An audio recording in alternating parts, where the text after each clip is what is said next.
Hello everybody, my name is D'Angelo Ellis and today I will be completing the CIS project. Here we will be putting our name. Our professor likes to put Joe Student, but we will be putting our own name for today. And after that, right underneath, you will be putting in your Panther ID. After you put in your Panther ID, you're going to click on which project you want to look at. Today we'll be working with the HLOOKUP project. Once you click on the HLOOKUP project, it will bring you to a file that should look like this. So today we'll be working with the HLOOKUP function, and this function has three main functions: the lookup value, the table array, and the row index number. The first and most important thing you're going to be is your lookup value, and in this case it is going to be our zip codes.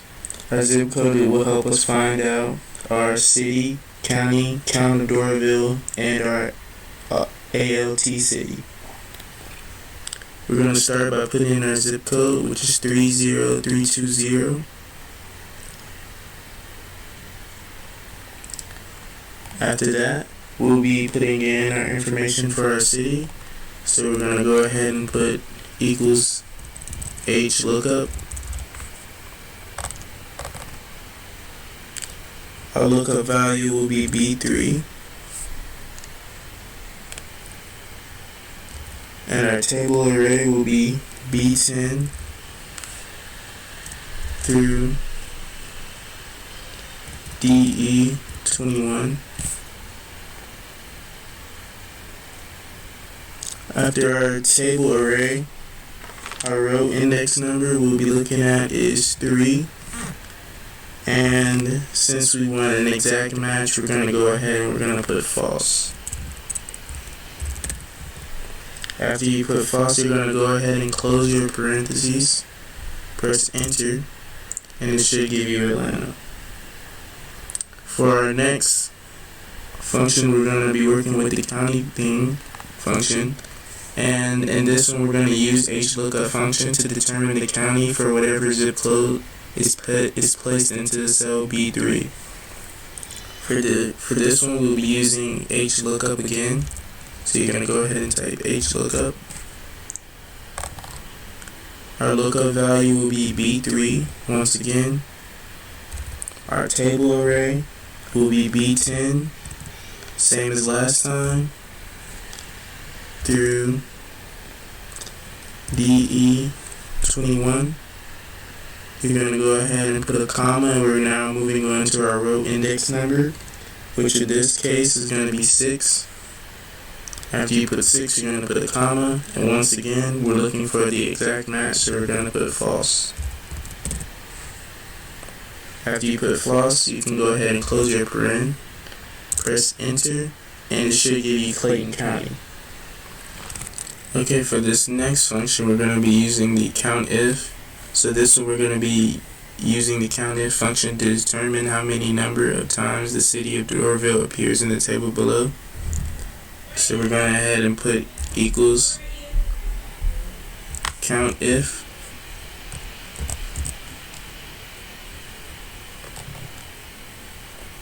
Our range is going to be B10 through DE21.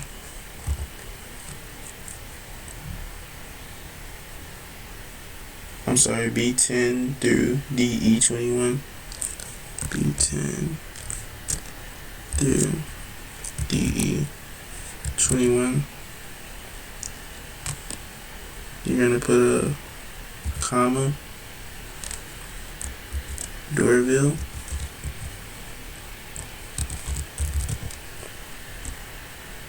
Go ahead and close that, and go ahead and close it in parentheses. That should give you 2. Another way that we can do this is we can put COUNTIF, and we can click on the FX function. Just go ahead and delete this. Start over. You can do equals COUNTIF.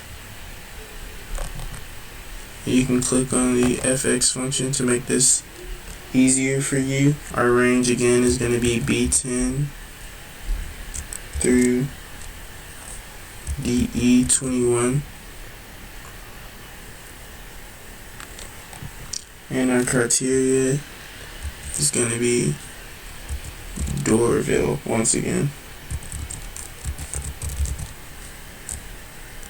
You can go ahead and close that, click OK, and it will give you the same answer, which is 2. And for our last one, we're going to be using the lookup function to display the acceptable city name. So you can go ahead and press equals lookup.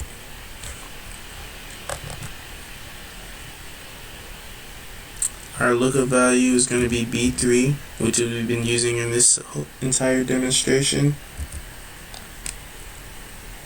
Our lookup vector is going to be C10 through DE21, and that is our full table of data. I'm sorry, we're going to go back.